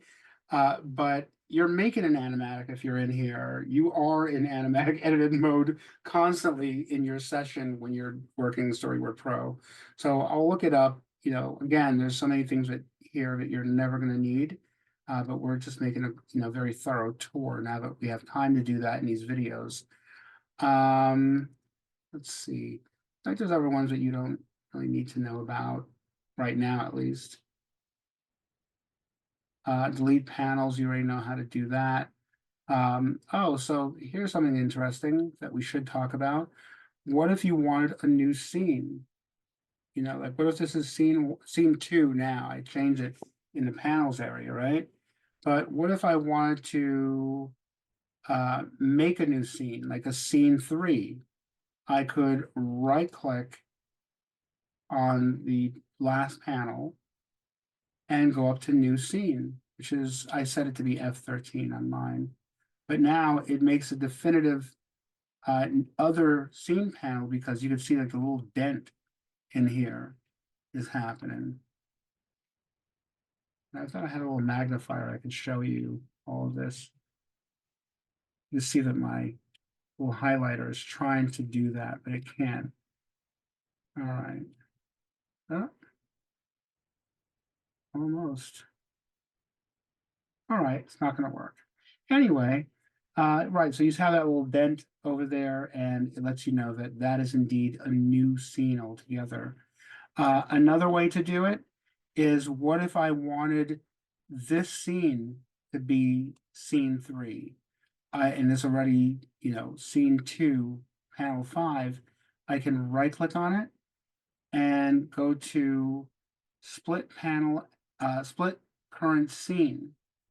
And it'll ask me, what do you want to name it? Usually it'll give like an A at the end, but I can click and drag over the field so I can just say, now it's 3. I'll hit OK, and now it's scene 3. That's another way of doing it. Anything else over here I want to highlight? We already know about new panel. select all panels. There you go. It says, yeah, you want to select all the panels? Yeah, I want it. You see it'll select all of them. Yeah, of course, you could just hold down Shift off after selecting the first panel and selecting the last one. It would work the same way in the projects that had, 1,000 panels. If you just clicked on the first one, held down Shift and went to panel 1,000 and just clicked on that one, yeah, we do the same thing. But this is obviously much easier if you had 1,000 panels just by going to select all panels. Ooh, excuse me, a little bit of a yawn there. Anything else that I want to point out here on the timeline? I'm not going to get into these bad boys over here. Again, these are a lot of things that you're most likely not going to need. This one is pretty cool though, because you get to magnify without hitting 1 and 2. You can just slide on these over here. Let's see. Right, show camera track, and so I can turn off the camera track over here. That's pretty cool. I never thought about that before.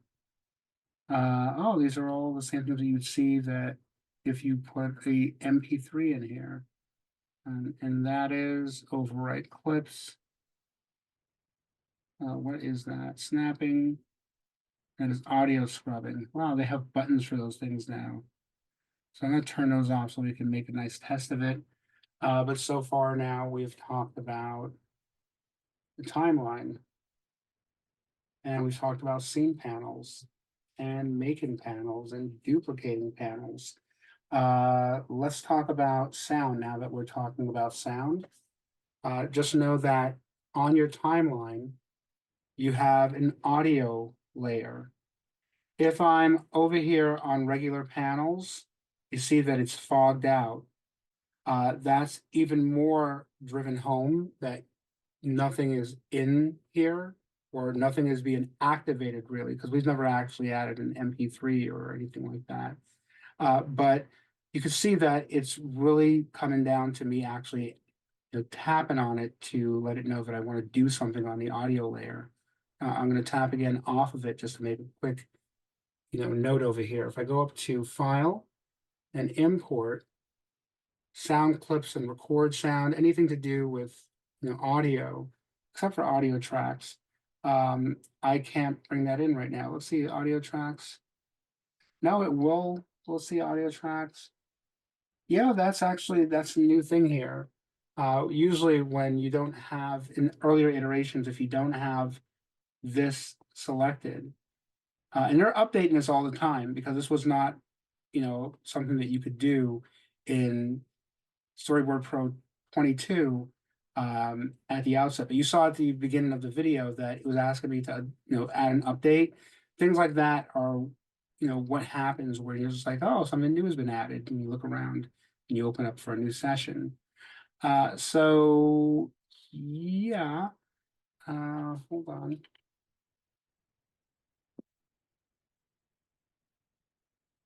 Anything else in here?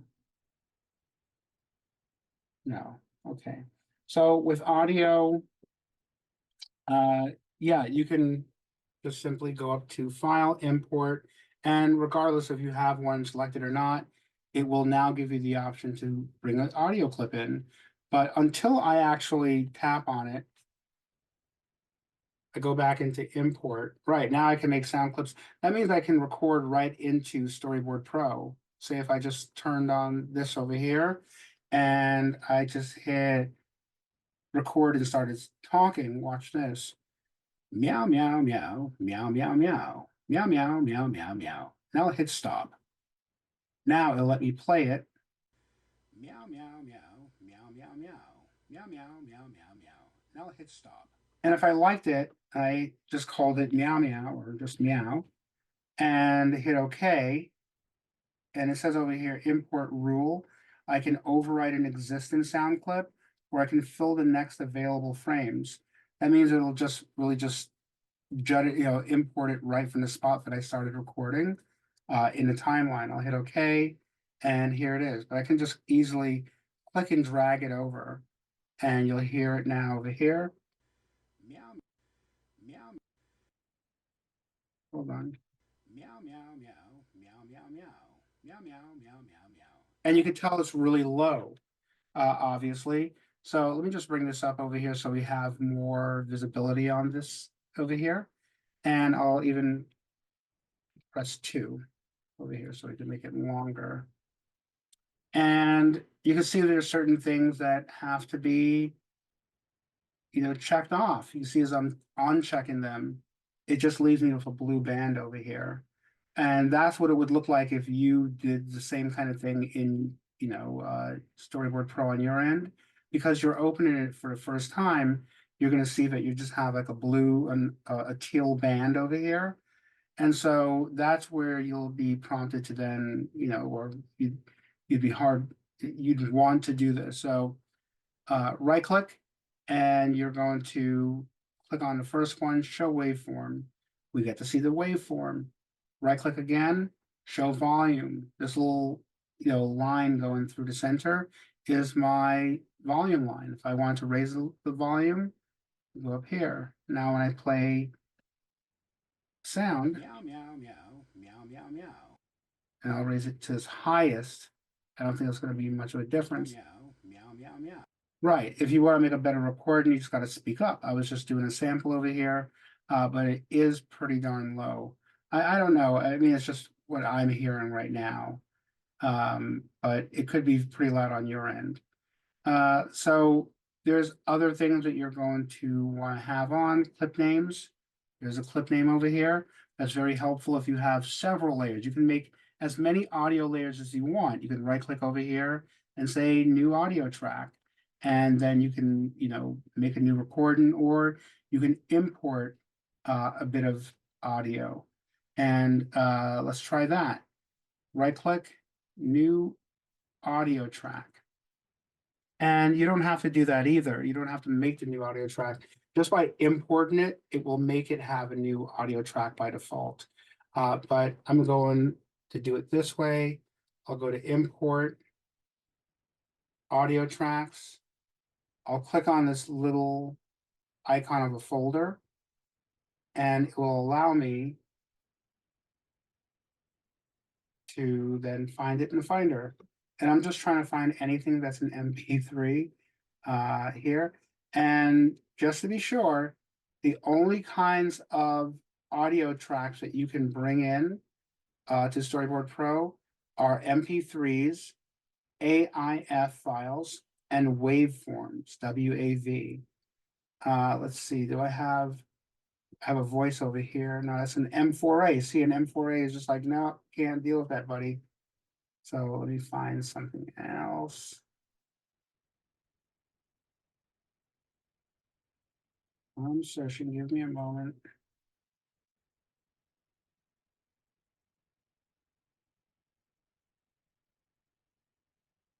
No sound here. Let's see in desktop.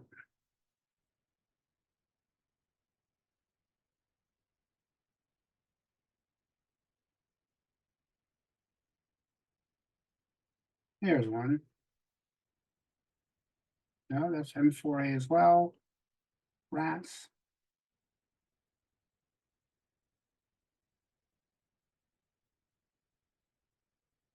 Yay, found one. So this is just anything I could find. I have to download it now. I see that little cloud icon. That's one to grow on whenever you're trying to bring something in and you have the cloud setting that, it puts certain things that you haven't used for a while onto the cloud. You're going to have to, you can't do it in the Finder as you're trying to import it. You have to go right back out and find that thing and make sure that you've, opened it up. So that's what I'm doing right now. I'm downloading it back on. So now I can go back in here and hopefully tap on it. Yeah, there's no more cloud icons, but it's still not letting me open it. So let me close it and then open it again. Still giving me the business. How embarrassing. So over here. Audio.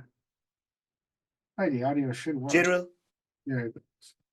So let's see if it'll work now. No, it's just not giving it to me. So let's try another way. And I'm thinking something's up with this. Import new audio tracks, new tracks. Let's try that one more time. No. And I want to try something else. Let's try just dragging it in. Let's see what happens. Here it goes. You don't even need to try to import it the old-fashioned way. Dude, it's right there. So I can play it. General, I'm just gonna come right out and Meow, ask meow, it. meow. Do you Meow, suffer meow, from meow, clinical meow, meow. depression? Now it's So that's funny. And so, yeah, you could just hit delete, goes away. You could also, if you would raise this volume. I don't, Mr. President. And here's another cool thing you can do. You can just click and drag it up. If you want to bring it onto another layer, you can do that. Also, just to close out talking about audio, I can say if I was right here and I said I wanted it to stop at this dead space right over here, right click and just go to split clip at current frame. And now I can just click and drag and separate it. Very easy. I could also, hit Command X, like as a piece of text. Command X is cut from the timeline. Command V, whoops, let's do it again. Command V, oh, it's so embarrassing. Oh, here it is again. It's just attached that way. So yeah, it came back. Let me try that one more time. I'll go over here to the other layer. Command V, here it is. Yeah. So you can separate things as well. You can copy it, you could paste it, you can cut it, you can split it. There's so many things that you can do. I'll also say that you wanted this track to be lower, like there's maybe there's stuff over here on this one, but you want this top track to be lower. I can right click on it and just say move track down. So it just flips it over. Or move track up, I believe. Is there a move track up? No. Well, move track up. There it is. You have to just be on the layer that needs to go up. Let's see, track size. You can also make it mini. So it's nice and tiny, but you'd have to do that with each of the layers, the audio layers. You could make them also pretty giant size, large like that. Whatever you need for visibility, it's all there. The last thing I want to show you about is that you can also make fade-ins and fade-outs here. So say, for instance, we wanted to start very low and then get as high as this and then go low again and fade out. Here's an idea of that. So what you're going to want to do is you're going to want to set like these. Basically, you can make keyframes and you need to set them. All you need to do is hold down your Option key while you're hovering over the line. You'll see that my arrow has become completely white over here when I'm hovering over this line. If I go anywhere else, it's black. I go over the line, it's white. I'm holding down Option. I'm going to tap on that line, and now I've added a keyframe. I'm going to add another one. Hold down Option, tap. Now I can click and drag this one all the way down, and I can leave this one at the top. The way that it will play is this. I'm just gonna come right out and ask it. Right. And so that's making a fade in and fade out. And you can make as many of these as you want. I can make one right over here, holding that Option again. Make as many as I want and play around with the climb of it. And so let's hear that. I'm just gonna come right out and ask it. So there's more of a gradual progression. It's not just a straight shot up. So that's up to you. You can add as many as you want. Anything else you can lock? You can lock it. What is this one over here, which I don't ever use? If I click on it. No, there's nothing special about it. I'm not sure exactly what that is. Let me hover on it. It just says A1. It just shows you the track number. I'm not sure exactly what that gets me. So I'm not going to play around with it. And yeah, you already know about your camera mask. See what that is right there? That is double click to open the color picker window. I have never thought about that before, but dude, check it out. Just boink, and it just brings it up. So if your window is collapsed and you want to bring it up and you didn't want to hit this, or you're just going really quick and just like, oh, just hit that, it'll open it up. Why is it not opening up? I guess you have to kind of had it like slid down, I guess. Let me see. No. Maybe if I was over here and I hit it. Yeah, now it brings it up. So if I was in another window, like say a library, which we're not going to cover right now, you can see it's going to be pretty cool. Just tap on it. It brings up my palette library. That's very handy. I've never thought about using it that way. And that's the cool thing about Storyboard Pro you're going to find is that there's more than 3, maybe 4 ways to do any one thing here. What is this over here? I believe that's just undo. That's Command Z. It just has its own button. Isn't that weird? Anything else? We talked about everything that has to do with importing audio and editing your audio files. Right, the last 2 is just about importing and exporting. Like when I talk about importing, not sound, of course, because we just already did that. But what if you wanted to import an image? Obviously, if you could just click and drag the audio into your Storyboard profile, you can totally do that with an image as well. And so let me find an image. There's one right here, click and drag right into the stage. It's now on its own layer in the current scene panel. I'll turn off my light table. And yeah, you can see that when this is pretty cool, when you bring in a JPEG or a PNG, those are the acceptable visual files that you can bring in, or image files. You can see that it perfectly tries to fit everything within the camera frame. That's very helpful, instead of having to resize things or, click and drag it from wherever it is randomly brought onto the stage with. So that's one to think about. And so, yeah, I've shown you how to bring in audio, how to bring in, an image. And the last thing which is I'm deviating a little bit from, my list over here, but I'm going to say video. That's another thing that you should know about how to bring in. We'll talk more about the practical, applications for such a thing. But for now, it's just important to know if you want to make or bring in your bit of video, you're going to need to create a video track. It's very easy to create one. You can make one over here by right-clicking over here and right on this little empty slot and right-clicking and saying new video track, and one will show up right there. That's what these little scrollers are for, because you're going to need them. Once you start adding more layers, the scroller is in action. So I do have a video layer, and it's called V1. Every time you have a video layer, it's V1 for video, A for obviously for audio. And so if I want to create a video track, I hit Command Z, so it's gone. I want to create one over here this way. I can go to Storyboard, New, and then New Video Track. You can also make a new audio track that way as well, like going to your top menu. Anything really that I've been showing you, you can just make, from up here in the top menu. Like say, if you want to make a new panel, P is obviously the shortcut, but you could just make it here, add it here.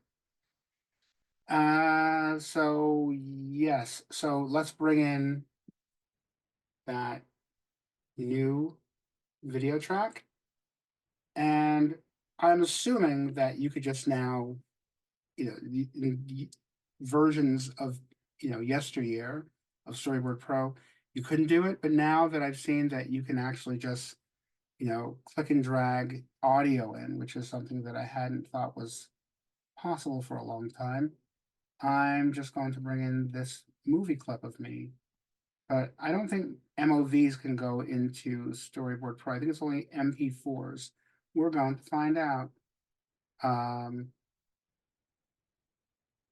Anything happen? No. So let me try it one more time. Nothing. So let's try an MP4.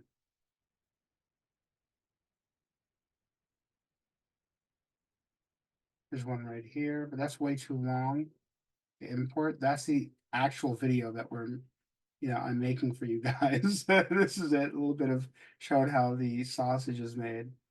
Let's see. Where do we have right here. Oh, that's an MOV, rats.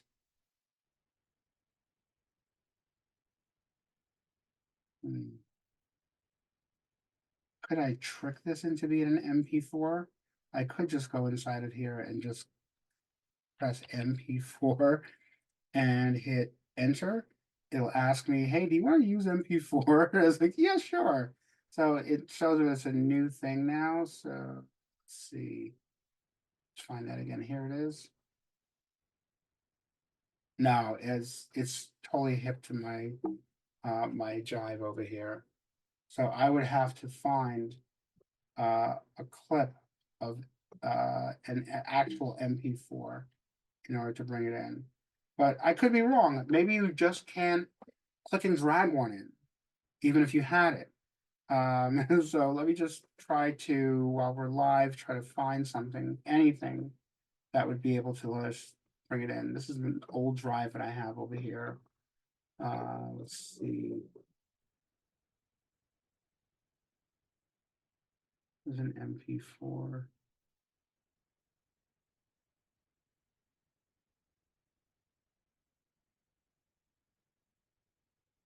Oh, that's an MP4 of me. I don't know why I called it Chicago Wind, but let's go. Whoop. Hey now.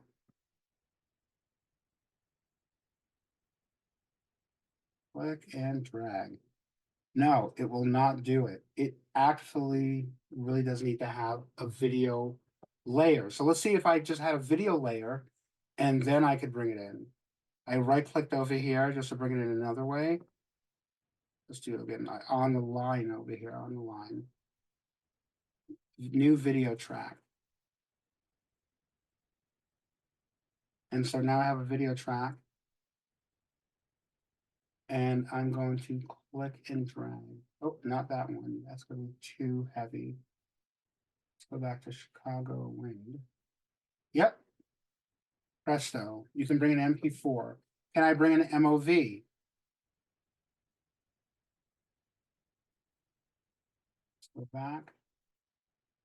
Find an MOV. I could just hit .mov over here, and I'm just showing all my MOVs.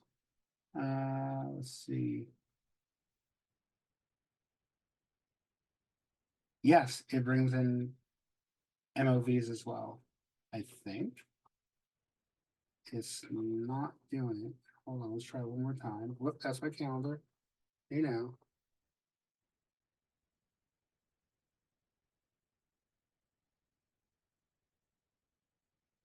All right, it's firmly established that MOVs cannot go into Storyboard Pro, just won't talk to it. So it's MP4s. And so let's bring that MP4 back in. But again, you could bring in an MP4 without, let me go back so I could find it again.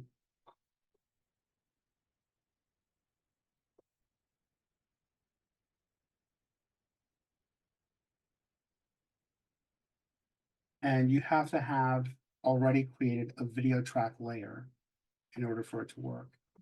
And here's the whole file over here. I shave and I had a mustache. This is so old. Oh, that's so weird. I should have rotoscoped that. That's awesome. So right, and you could do the same thing that you were able to do by splitting these up. I don't think you can't do anything with audio, that's one thing to remember, as you bring in any pieces of audio, any pieces of video that you want to bring in.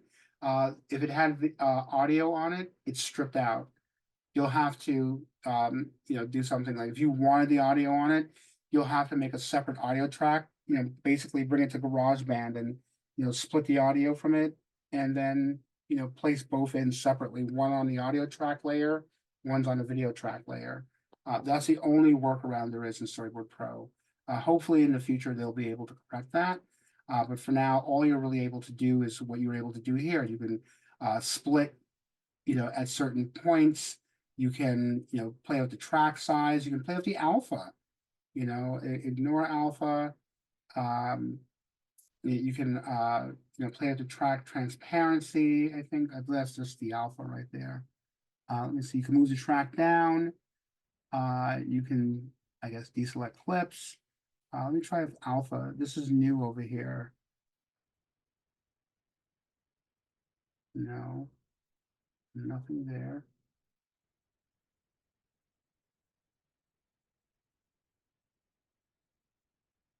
Nothing different. I'm just trying to see what is the difference here. This just takes some times that you should tinker and see what it gets you. But nothing different here. I'm just going to bring it back to alpha type, ignore alpha. And why not? And anything else new? I can rename the track. Same thing you can do on the audio layer. New empty clip. What will that do? It did nothing. Well, because there's no empty clip to add. Let's see. Can I do that over here? Yeah, now it'll add an empty clip. Look at that. An empty video clip. I wonder what that would help me do. How I could use that. I guess it's right now it's just blank space. And if I wanted to move the track down, that's helpful. Say if I had a video clip of something happening. Well, let's try it now. And so if I go over here and I find my bit of,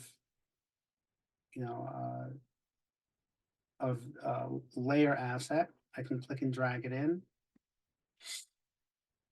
It could be there now. I just have to find it. So I'll just put up my camera mask and move out. Where is my layer? Oh, that's right. The video clip is on top of it. And that's where moving the track down would be helpful. So I would go over here and just right click and go move track down. And so now you see immediately how this could be helpful if I wanted to have something playing on the television. Let me just bring on the television screen.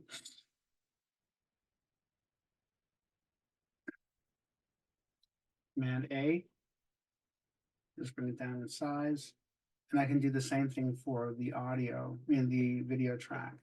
The way that you were able to grab the video track, you can't grab it with your select tool or your cutter tool.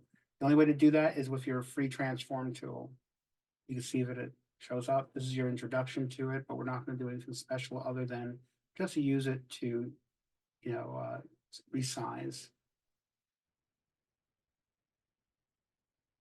And you cannot actually edit or like cut off these sides or anything. That's impossible to do. You can't do that here. But now you can see that I could stretch out this for the longest time. And it will play, through. Do you suffer from clinical depression? I don't. Right. And so, yeah, you can also bring in video as well as audio, and you can just click and drag them in. In this case, you just have to have a video clip or a video layer ready to just click and drag onto it. So we've gone for that, importing, and then we're up to our last one, which is exporting. simply put, what if we want to make a video? Well, we'll do the first one. What if I just wanted to make a bitmap, like a bitmap JPEG? I can go here to File, Export, Bitmap, or Layout, or is there another one? No. But yeah, I can also export it in PDF if I wanted to. I could export just the audio if I wanted to. I could export anything to Harmony if I wanted to. I could, for some reason, export to FBX, which is like object files. But I'm gonna go for bitmap, which is Command B. I believe I set that hotkey. And this box pops up over here. You could name it. I'll keep it as, scene 41 P2. You just say, where do you want to send it to? Here's my desktop. I'll hit open. And let's see. It tells you, hey, well, it asks you, which do you want? Do you want to, export everything? Do you want to export just a current panel? Select scene. If you hit select scene, you'll have to tap in here. No, selected scenes. That's where you can select over here and find which scenes are available. Sorry, there's 2 and 3. But I'll hit current panel if I just want the image, and I'll hit export. Well, before I do that, you can make sure that all this is, the right way, but I think by default it's already set up for you. And I'll set it to JPEG, of course. You could set it to Targa or Photoshop. You can also set it as a PNG. That's helpful to know. And I have checked off open the folder after I export it, so the Finder window will pop up. And here it is. And so I have a PNG, but it didn't add the image to it, which is interesting. Let's see. And why is that? Oh, because I was on. Oh no, this all had an image inside of it. I guess because it's not a video, it's not going to do it. Now, if I want to make a video, that's different, and this will pop up there. So I'm going to go to File, Export, Movie. Here we go. And same deal over here. I'm going to leave it as what it was before. Now, that was an actual project I was working on. Brad TV. Ooh, Brad TV. And I'm going to say I want everything that we've been working on and here's your time code over here. It's for 7 seconds. Right now, the little needle header is at 3 seconds and 14 frames, but I'm just going to hit all. But if I want to just do certain scenes, all I would have to do is hit selected scenes and hit select, and I would find that scene. But I'm not going to do that.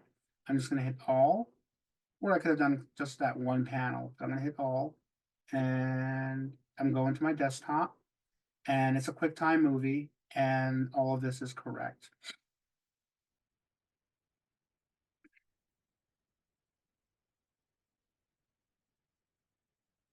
All right, now I have a video. General, I'm just going to come right out and ask it.